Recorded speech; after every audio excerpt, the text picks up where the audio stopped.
Hindi lang umano si Senate President Francis Cheese Escudero ang may campaign donor na kontratista ng gobyerno. Lumabas na si Senator Joel Villanueva ay tumanggap umano ng 20 million pesos na donasyon para sa 2022 election mula sa New San Jose Builders Inc. Sa gitna ng flood control scandal. Sobrang nakakagulat na balita. Grabe, Senator Joel Villanueva nahuli na. Nagulat si Senate President Francis Cheese Escudero. Aarestuhin, nasa Senado ang dalawa. Ayon sa nakalap nating impormasyon, kulong dapat si SP Cheese at Senator Joel Villanueva. Nabulgar na kasi ang flood control project. Mga kasabwat pala sila ng mga kontratista. Tumestigo na ang DPWH. Grabe, Senator Joel Villanueva nahuli na. Nagulat si Senate President Francis Cheese Escudero. Aarestuhin, nasa Senado ang dalawa. Tara panoorin natin. May I ask if there was one time in my life, not even when I was a congressman, ito na lang naging senador po ako,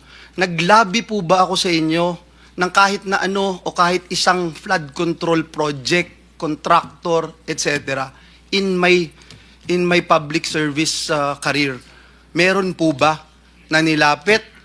Meron po ba na nagsabi ako sa inyo, ito dapat ang gawin at ako'y eksperto?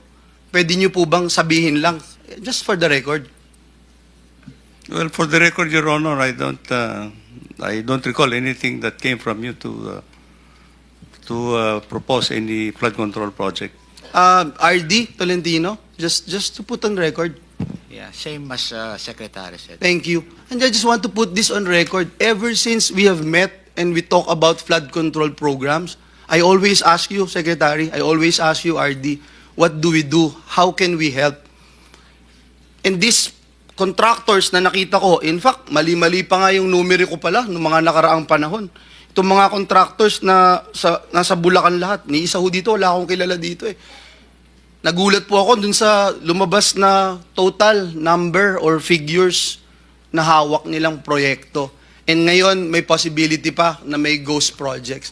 I hope that siguro kung ibabalik yung death penalty, sana sila unahin na Senator Bato.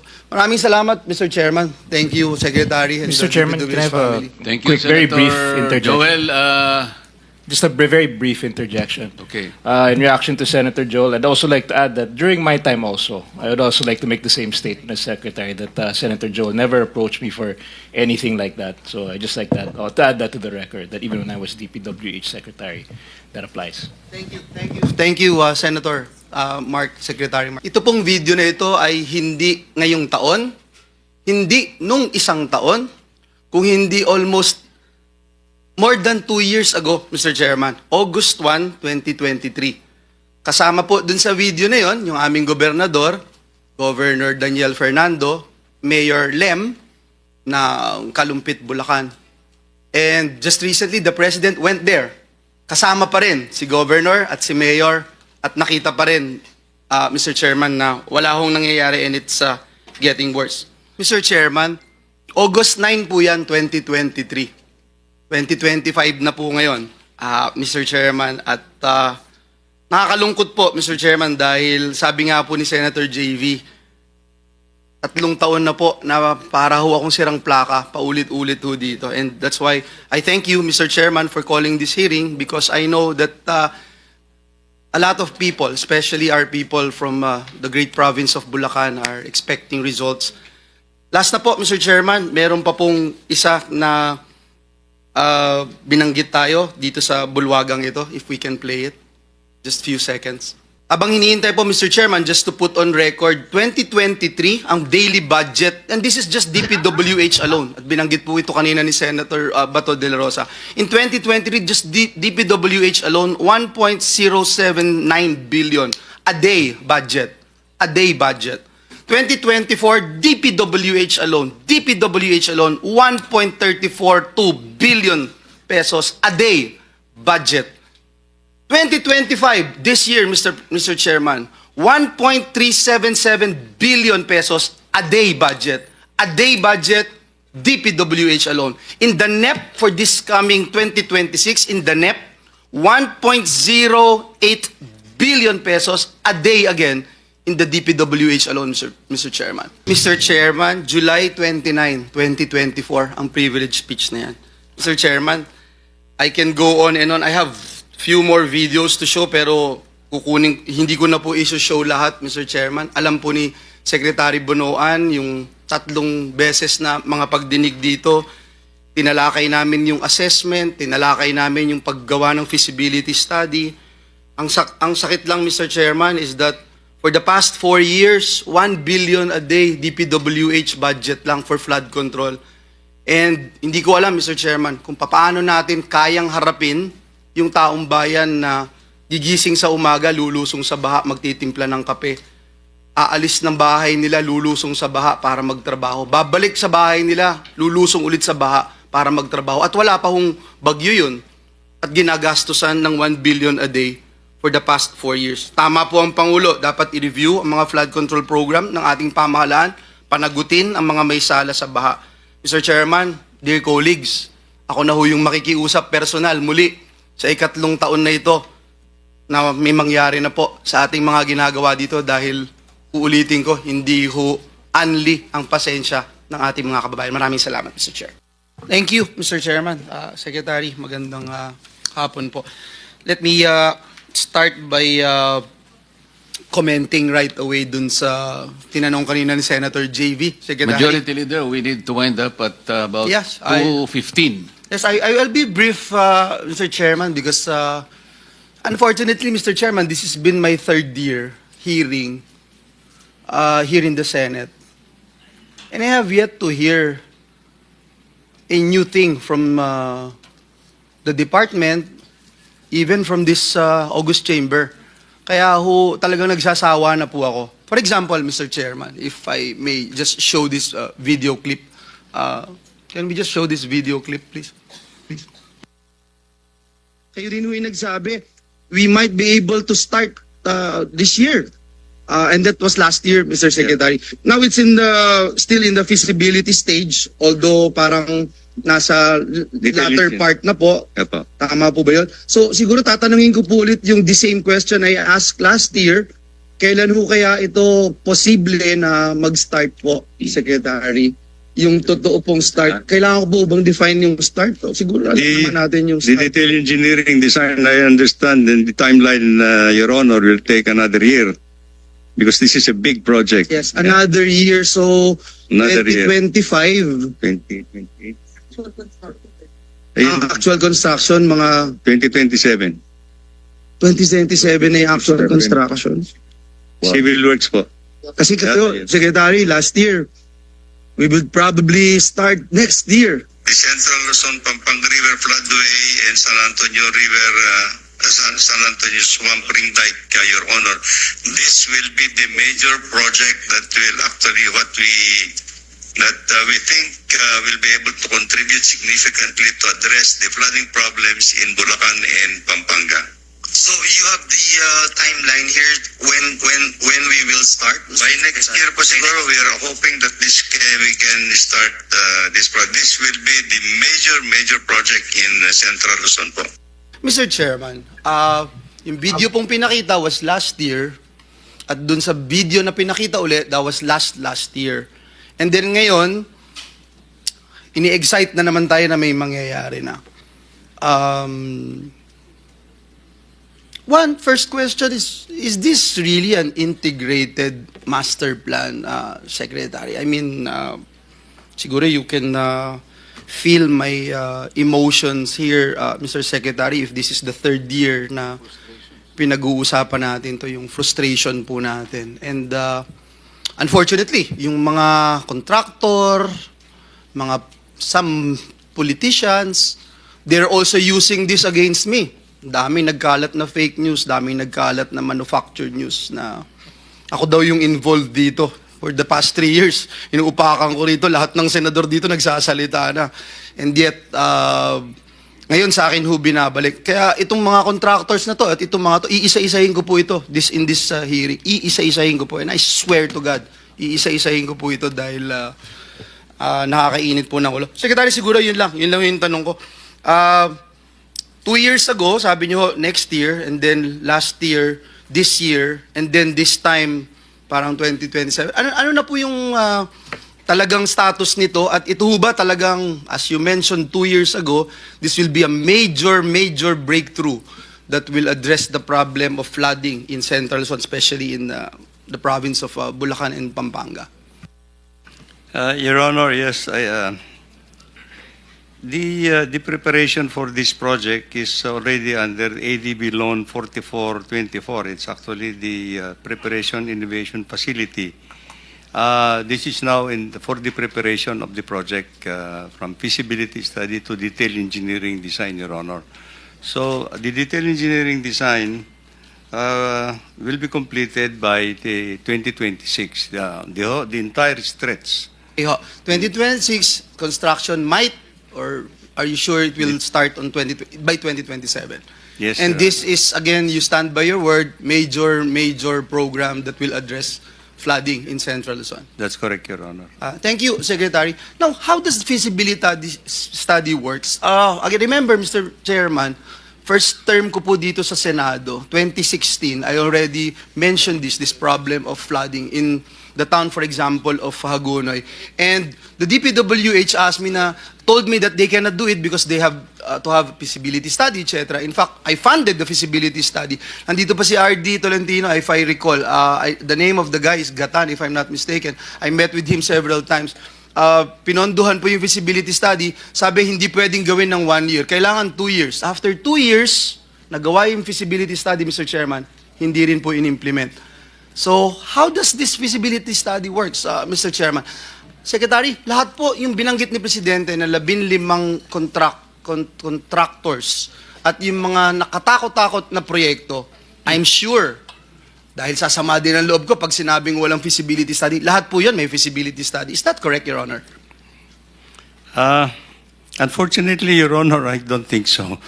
Many of these projects that have been implemented over the years did not have any feasibility study. It's just a priority projects that have been included into the program. Wow, that's more frustrating and that's more depressing, Mr. Chairman. Because I myself, as a member of this institution, been asking for help with the department, and I never considered myself as an expert in flooding. I never considered myself as someone who knows what to do in addressing this problem. That's why we consult, we ask for experts. And now you're saying wala palang feasibility study, itong mga projects na ito na bilyon-bilyong halaga na ginagastosan ng ating pamahalaan. Itong 4 na taon, from 2023, 1.07 billion per day ang budget ng DPWH. 2024, 1.34 billion pesos a day ang budget ng DPWH. 2025 this year, 1.37 billion pesos budget a day. Again, DPWH. And now in the coming 2026 NEP, 1.08 billion pesos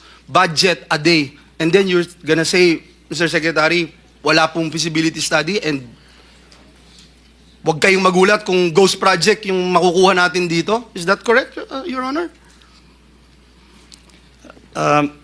As I pointed out, Mr. Chair, yung may mga feasibility studies are these big projects that in the major river basins, Your Honor. But for local projects that would cost, let's say, 50 million, 100 million, the only thing that we require is actually yung project impact analysis, Your Honor. Sige po, Project Secretary. impact analysis. I will wind up na doon and siguro next time pag-usapan ho natin yung feasibility. Let's go one by one. Nandito po ba, Mr. Chairman, yung MG Samidan Construction? Oo.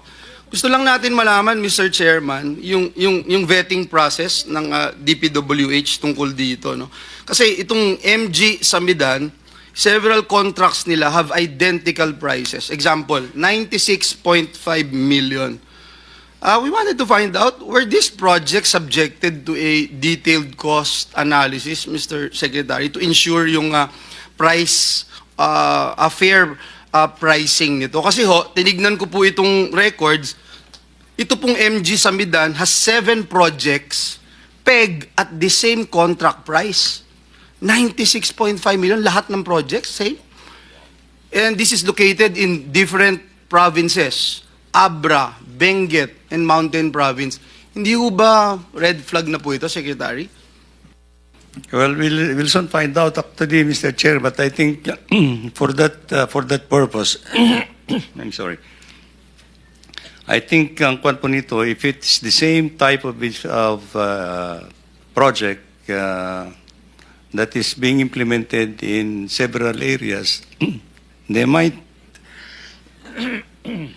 It's likely that they could have actually a similar budgetary or the project cost could be. I will leave it at that. I'm sure may ginagawa ho kayong report. We'll look into this. I will be looking into this.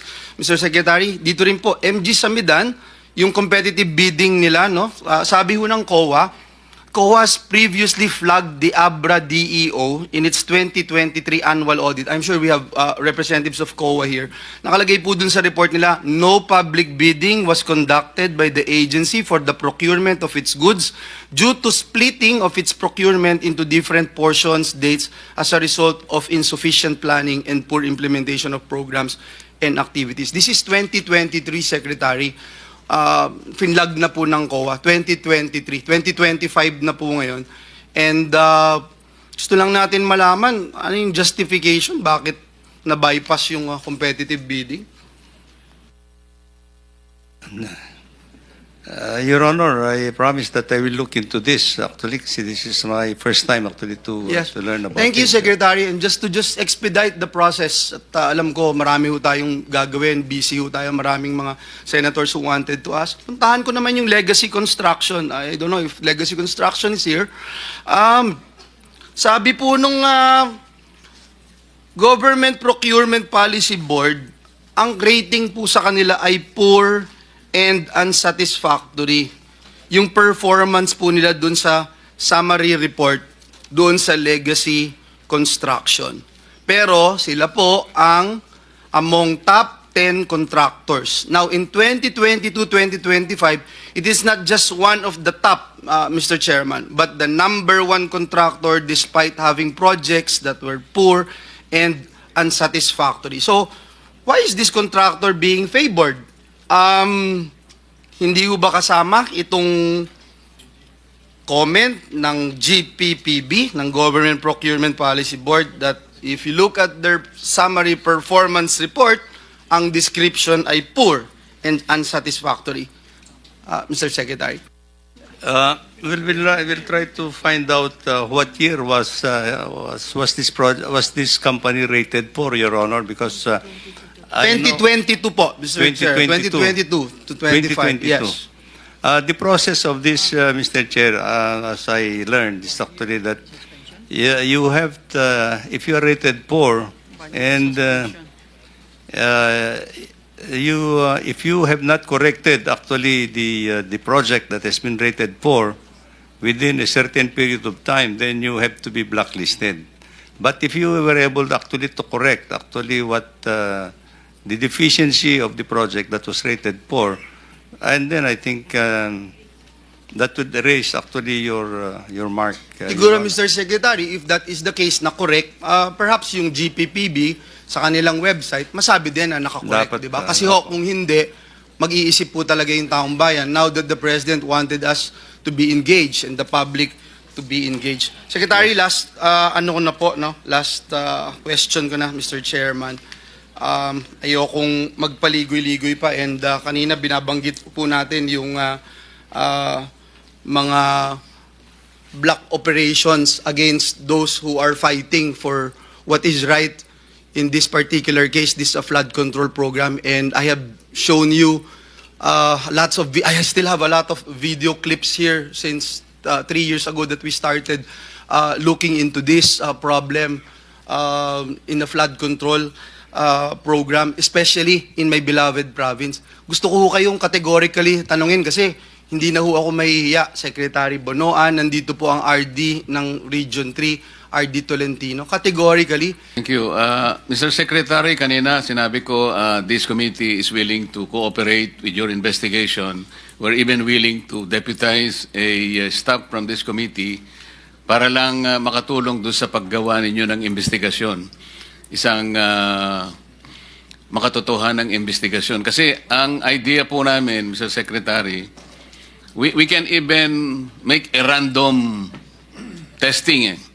Halimbawa, pahiramin nyo lang kami ng backhoe. Our staff will pinpoint exactly what portion of that embankment, for example, or that slope protection structure. Konti lang naman eh. Babakbakin niya lang. Lilitaw at lilitaw talaga. Yung 6 meters na standard talaga. Para ko nang nakita. Minsan alternate. May 6 dito, tapos susunod 3, o kaya 2, and then 6, and so on. O lahat kaya, baka 3 meters lang. Madali po yun. May establish nating lahat. So we will pinpoint particular portion of that structure, random. Are you committed? Yeah, that will be most welcome, Your Honor. Salamat po, pero We can wala po jointly kami do. pambayad ng backhoe. Kayo na po makipag-coordinate sa opisina nyo, pahiramin nyo lang kami. May staff po kami, at kung kailangan po, kahit ako po ay sasama sa mga ilang sites po natin, para lang mapatunayan natin talaga. Yes, Your Honor. Mr. Chair? Mr. Secretary, kanina po sinabi natin, one of the observations of the President, doon sa 15 kontraktor, nag-identify sila ng 5 na halos lahat ng region ay kanilang na-operate. Ibig sabihin, may project sila in almost all regions. So, may 18 regions po yata tayo, kung hindi ako nagkakamali, Mr. Secretary. So, palagay nyo na lang, lahat ng 5 ito, Legacy, Alpha and Omega, St. Timothy, EGB, Road Edge, palagay mo, they operated in 15 regions na lang. Kasi almost, sabi nung observation ng President. Ang isa po kasing project, Mr. Secretary, kailangan may dedicated na equipment, may dedicated na technical personnel. I am correct? Yes, Your Honor. Palagay nyo, sa isang Yeah. common na project, ilan ang dedicated na technical personnel per project? Well, you have to designate your project engineer, your equipment operator. Yung essential lang, yung essential. 5, what? Yeah. Mga 7 siguro, Your Honor. So, 7. Okay. Sa equipment, anong threshold natin? The basic equipment, what is required, Your Honor, kung kailangan yung Tell us. backhoe Mga ilan? 3? 5? for flood control projects, at kailangan mo ng backhoe, kailangan mo ng ano pa ba yung ano doon? Vibrohammer, siguro 4 na mga malaking equipment. Yung Your Honor. pile driver mo, importante yun, di ba? Yeah, yun ang Siya yung vibrohammer. magbabaon ng mga... Yung sinabi ko, vibrohammer. Your okay, Honor. okay. Meron pang modern ngayon eh, di ba? Hydraulic yun eh. Yan, vibrohammer. Ngayon, kaya ko po tinatanong, hindi po ninyo magagamit yung 7 personnel na yon sapagkat dedicated na sa unang... Sa Region 1, meron ka. Yes, Your Honor. Para maikalat mo ang sarili mo in 15 regions, so 7 ang kailangan technical personnel, 7 times 15. Ilan po yun, Mr. Secretary? 55, Your Honor. Ilan po? 55, Your Honor. So, kailangan meron siyang... Sorry, 85, Your Honor. Kailangan meron siyang 85 na technical personnel. Tama po? Para lang maikalat niya yung sarili niya. Tama, Your Honor. So, kinakailangan marami kang backhoe, marami kang pile driving. Ang nangyayari po kasi, hindi totoo eh. Nagre-renta lang sila ng lisensya, pinahihiram ang lisensya, babayaran lang ng royalty. Ganito po yung nangyayari. They are flagrantly violating the IRR of 9184 na dedicated equipment, dedicated technical personnel per project. Hindi mo mai-assign sa ibang project. Hindi po nangyayari ito. It's impossible. It's impossible. Nakukuha siya ng 85 technical person. Hindi totoo yun. Hindi totoo. Kaya po nangyayari, naikalat niya yung sarili niya. This is impossible. Kailangan po matutukan natin and we will get to the bottom of this, sabi natin kanina. At kung kinakailangang sisirin namin ito ng minority leader, Senator Tito Sen. Ay, nagdoble pala. Tito Sen. Gagawin po natin ito, Mr. Secretary. Kailan po kayo mag-uumpisa nung investigation para po yung aming deputized staff? Siguro mga 3 po yung siguro. Ay, palilista namin ang pangalan sa inyo.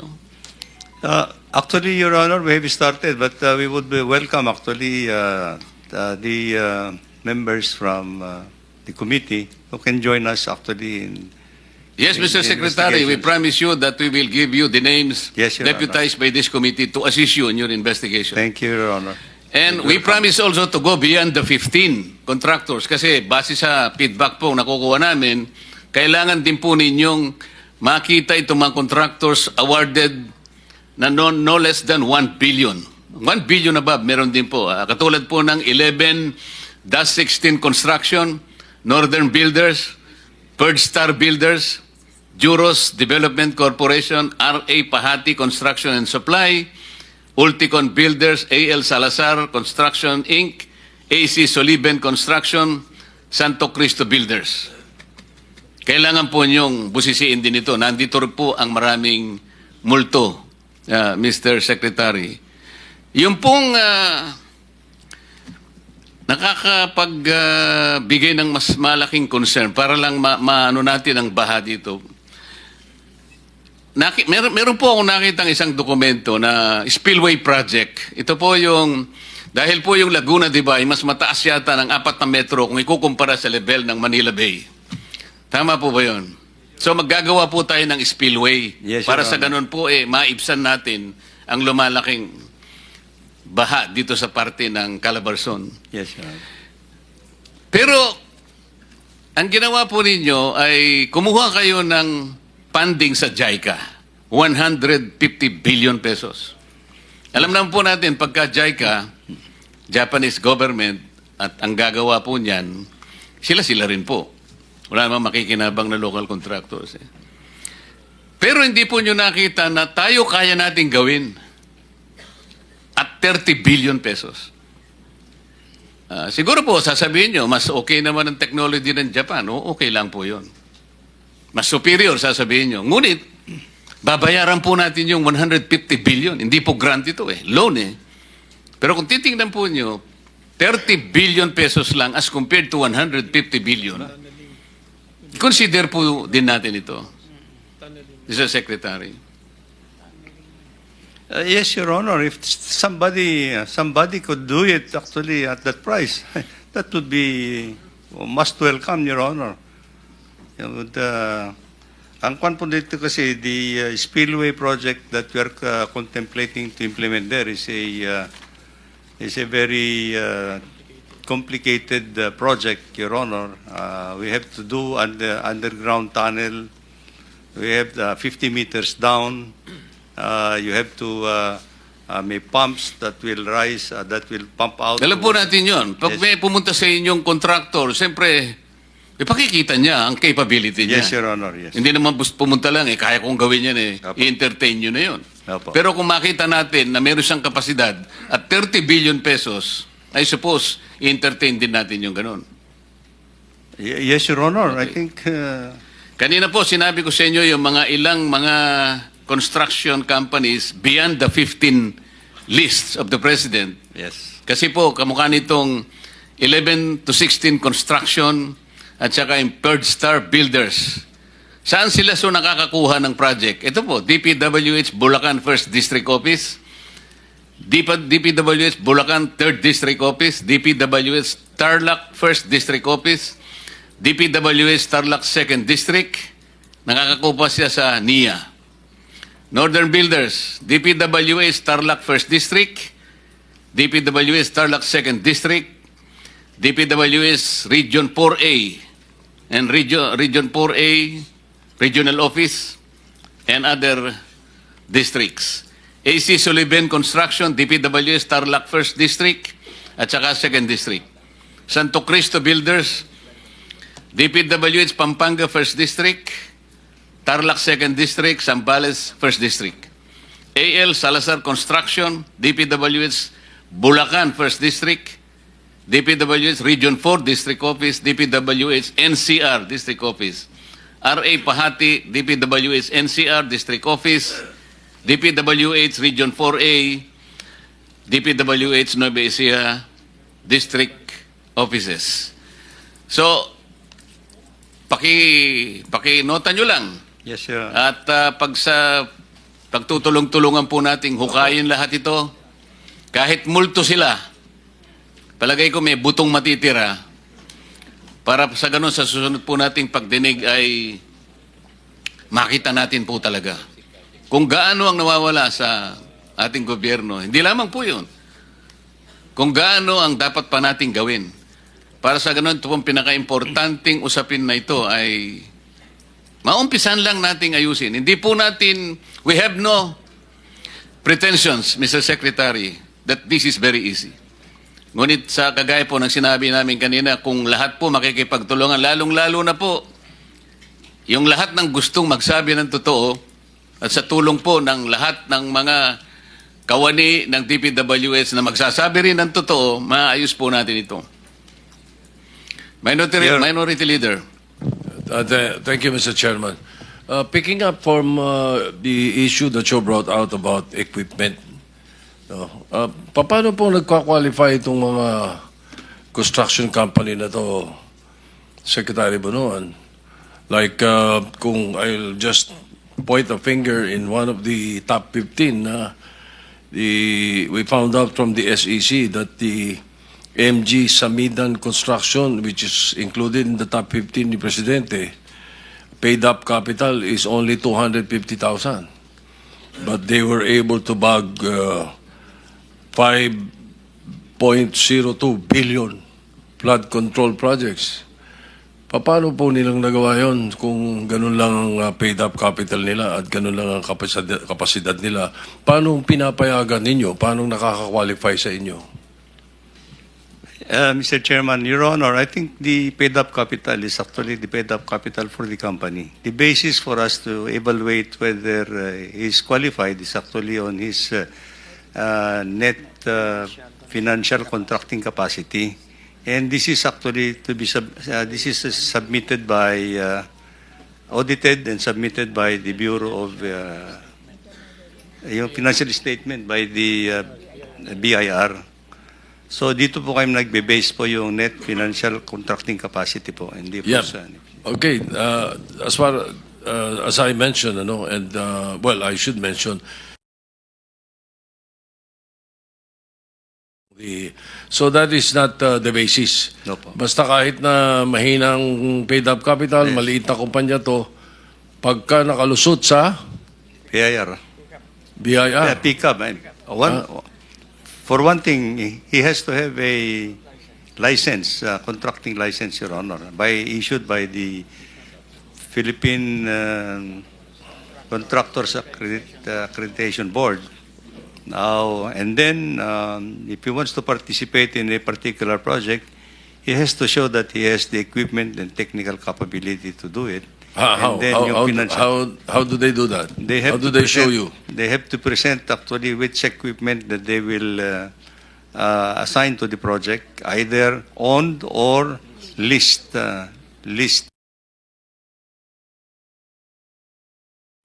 Yeah, they have to put it into their document. And you have a department or a bureau that looks into that? Before award of the contract, we have to see the equipment, Your Honor. Sinong we? When you say we? The implementing What is your office. implementing agency? It's What- either the bureau? district office, or the regional office, All or right. the central The district office or the regional office, regional office. and big projects by the central office, Your Honor. All right. Now, when a company or a construction company like that is, let's say, blacklisted, once a company is blacklisted, what happens? Once a company is blacklisted, he cannot participate in any government infrastructure project for 1 year, Your Honor, from the time he is blacklisted. What about if they put up another company? Well, there's another process for that, Your Honor, actually. So it's the company. So, pinapayagan nyo na. the company will evaluate it on the process, on the company itself, Your Honor. You see, Mr. Chairman, I'm particularly asking about St. Gerard Construction, no? Owned by the Discayas. You know, they were blacklisted. But they, again, afterwards, put up Alpha and Omega na sa top 5 ninyo. Sa billion bad control. Then they put up St. Timothy. Sila rin may-ari. And all these three companies na may blacklisted kayo have all the same addresses and the same owners. Bakit pinapayagan yun? Ganun. Blacklisted na eh. Siguro yung blacklisting nila, Mr. Chair, is actually tapos na yung nila, yung period of penalty. Because as I said, when you're blacklisted, you have only 1 year to be blacklisted. Then you can participate again. Mr. Chairman, Parang agrabyadong Pilipino doon. Argabyado nga, Senator Blacklisted Tito. na nga eh. Chairman, ganito ang gawin mo. Your lawyers can advise you. Meron kaming tawag dyan. You have to pierce the veil of corporate fiction. Kahit ano pang gawin niya, siya pa rin yun eh. Kaya tagpasin mo siya. Multo ka na eh, huwag ka nang mabubuhay. Pag multo, multo lang. Ganun lang yun. Sir Secretary, ano. Ladies and gentlemen, we promise... Mr. Chairman, sorry, just one point, and I would just like to add to what the minority leader is talking about.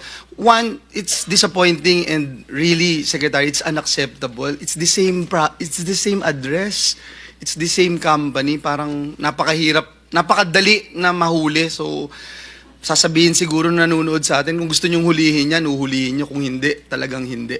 Number two, Mr. Chairman, and last but not the least, Secretary, may I ask, of this top 15 contractors named by the President na may total 100 billion na projects sa gobyerno, would you know how many of these contractors were just used by the real contractors by using their licenses? Kasi ang dami ho sa aming nagsusumbong, pati ho dun sa website ng Pangulo, tinignan natin, yung mga license lang nila yung ginamit, Secretary, at hindi sila talaga yung gumawa. In fact, kanina, Mr. Chairman, when you were asking, I wanted to pound that question that you were raising kanina dun sa isang contractor, kung sila talaga yung gumagawa. That will be part of our next hearing, Mr. Majority Leader. Gusto ko lang maano kay Secretary kung meron po silang data or record, kahit submit na lang, kahit hindi sagutin. But if you have any information with regard to this matter, we would be gladly, we would want to hear it from you, Secretary. At this point in time, Your Honor, this is what we would like to look into actually. Kasi from the face value of the contracting process, it's the same company that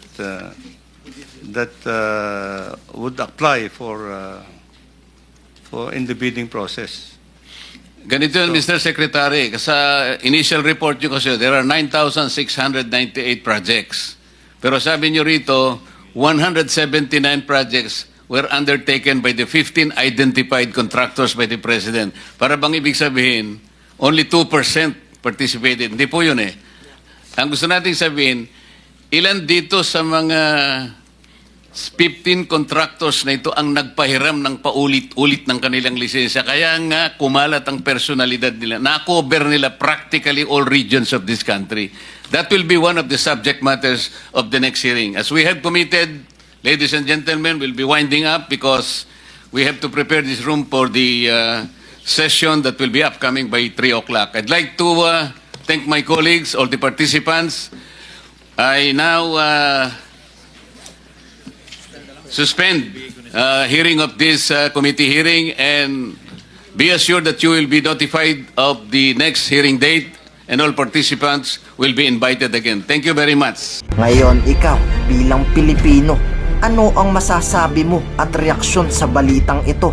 Mag-iwan ka ng komento sa ibaba at atin pong babasahin isa-isa.